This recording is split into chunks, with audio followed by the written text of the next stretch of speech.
Beneath the shifting sands of the ancient city of Saqqara, von Daniken has found what he claims are new clues that the ancient Egyptians lived in fear of one of the genetically engineered creatures.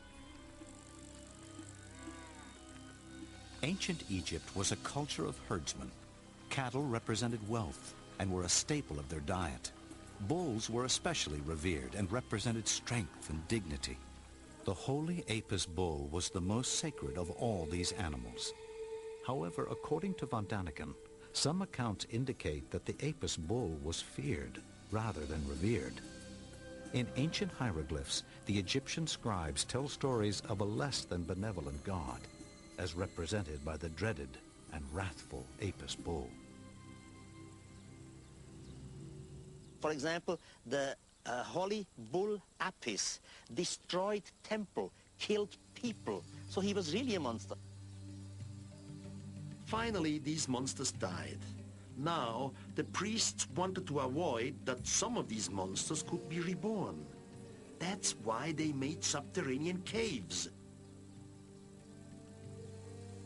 This is the entrance to a huge underground tomb, referred to as the Serapeum.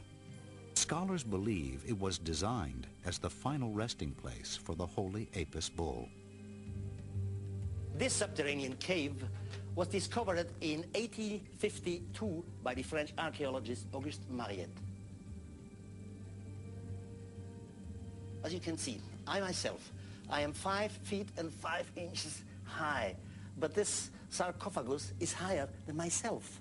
And by the way, the lower part is 80 tons, and the cover another 30 to 35 tons.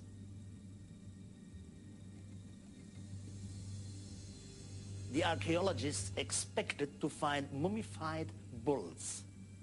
But when the cover was taken away, inside was a mass of asphalt with thousands of teeny broken bones. What a mystery. It was normal in ancient Egypt to mummify everybody so that he could be resurrected, that he had a new life, an afterlife. But to have an afterlife, the whole body was needed. Why not in this case?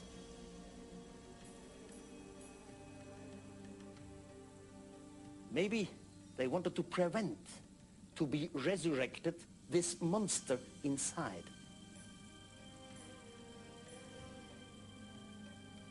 No bones were ever discovered in the Serapeum that have been identified as the bones of a bull.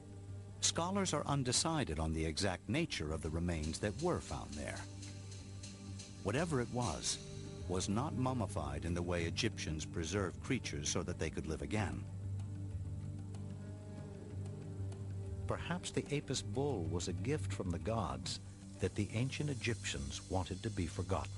I'm standing in the plain of Nazca. It looks like an empty desert, like nothing, but it's not. The real mysteries of the plain of Nazca can be seen only from above. These enormous etchings in the desert floor are believed to have been made between 200 BC and 800 AD. Some of these strange lines are more than 15 miles long. Now, a new mystery has come to light. I have just discovered something new and incredible about Nazca. This strange figure has confused experts for a long time. It's not like any of the other figures on the desert floor. What purpose might be served by such an elaborate pattern? Although there is no agreement, some experts believe that the lines and figures were used in religious ceremonies or were part of a giant astronomical calendar. My interpretation relates back to the idea of a cargo cult. I believe the ancient Nazcans saw some kind of a spaceship land. The vehicle left a mark on the desert floor.